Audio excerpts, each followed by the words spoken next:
ย่าไปแล้วโอ้ยกะเป็นมันเป็นก่อน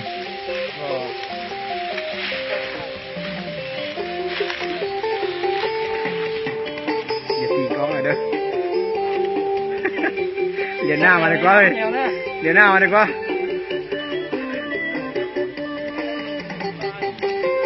ป่า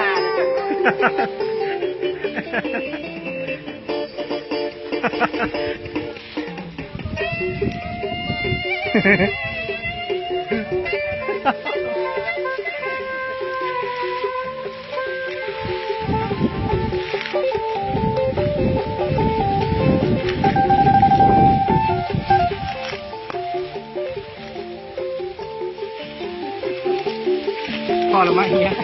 หายได้กู